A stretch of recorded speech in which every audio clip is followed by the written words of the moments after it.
Titans issue number 6. That's right, folks. We are in the midst of the Beast World because this issue kind of like takes place during issue 3 of Beast World. What if we just continue that on? This could have easily been like issue 4 of Beast World, or if like it was like strictly like an event inside the Titans book, it could have been like just a continuation. Because it's pretty much like the same thing that happened. Like it just plays with the characters of the Titans in that world. So it literally doesn't feel like a spin-off or just like, a tie-in book. It's just like, this is what happens next. You almost need to read it to get what issue 4 is going to be, because key things happen to key characters in this book, which is kind of insane. So we open up this issue. We are on Tamaran, and we're watching a young Coriander. She's just like experiencing the beauty of this world. She loves it so much. And then she's taken away by one of like the guards that works for her royal family. His name is Yander, Xander, anything like that. You can pick what you want it to be. And they're walking like, don't worry, Cor, you just need to enjoy the majesty of being young while you still can before the world comes and takes you. And that is when Tamaran is invaded by aliens and her parents are killed. And it's one of the things that her and Dick have in common, as she mentions and brings up. And then she's kind of like taken away to be safe, but she's eventually captured and enslaved. And then she starts a revolution of her people and frees them, and she becomes a Starfire and saves all of her people. And now that Tamaran's okay in the present day while she's in Kahndaq, she does not want that to happen to Earth either. So she's going to do her best to defeat the big lion Black Adam, which I'm on board for, man. I mean, you're kind of like, this is the part of the book where I'm like, okay, there's a lot going on here, so I hope they tie it into like the Waller stuff, or they don't. It doesn't matter, because it's kind of also about like the Brother Eternity stuff, but it's looking okay. We then cut to Titan's Tower, where they have it like fortified off so nobody can get in or out. Dick and Babs are like, all right, we need to find a plan to make something works before any of this goes bad. I don't know how it's going to go. And you see Dick's kind of worried that Damien's in trouble. He wants to help Damien, but the rest of the world needs the Titans to deal with this crisis before anything bad further happens. So Dick goes to talk to Dr. Clancy and Bobo, who are trying to find a way to fix the wolfed out Batman.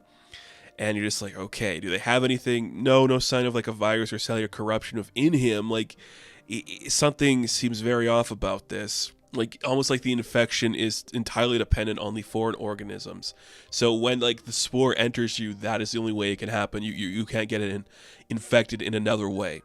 That's the only way that any damage is going to occur. At that moment, there's like a Titan identified at the main gates, and it's actually Tempest. And Garth is trying to like get inside because he's doing something with Brother Eternity, who's still kind of pissed at the events going on. He's like, they corrupted the Narrow Star and they took it away from us, and everything's bad now, so we're going to show the Titans what we want. So we see Dick has to now spring into action. He's going to get Dr. Clancy and her kids to safety so he can go on and become the hero to protect the people in there. There's an attack at Titan's Tower. A lot of the characters are preoccupied, like Wally is evacuating Kahndaq. Donna Troy has like the lasso of persuasion wrapped around Garo. Raven might be able to make it, and Cyborg might be able to make it, and hopefully Starfire can make it. But until then, it's just Dick Grayson and Barbara Gordon on a mission to defeat all like the mutated creatures that are attacking them in the Titans Tower. And that's pretty cool. Like, I think there's something fun about that. In the Titans book, like giving me a Dick and Babs team up, I'm always for that. They're great together. It's really fun. So far, it's enjoyable. And you just see that, okay, Brother Eternity finds the wolf Batman. He's like, oh, you can growl at me all you want, Batman, but I'm still going to kill all your young heroes once they've helped me. I have a bigger plan in place or whatever. Cut back to the fight, and a bunch of like the pipes burst so like Tempest can come in and fight them. And you just see Dick's like, okay, Barbara, you gotta get out of here. I'll lead them away, but you get out of here and you find a way to save all this. And that is when one of these spores suddenly jumps into Dick, and he starts to turn into a fox, which I don't understand, because he's not really like Sly or a thief. He's like acrobatic, so shouldn't he be like a more acrobatic animal? I don't know. But is it Fursona time? Okay, Dick becomes a fox. It makes as much sense as Batman becoming a wolf, which means it doesn't make any sense at all, but that's what's happening.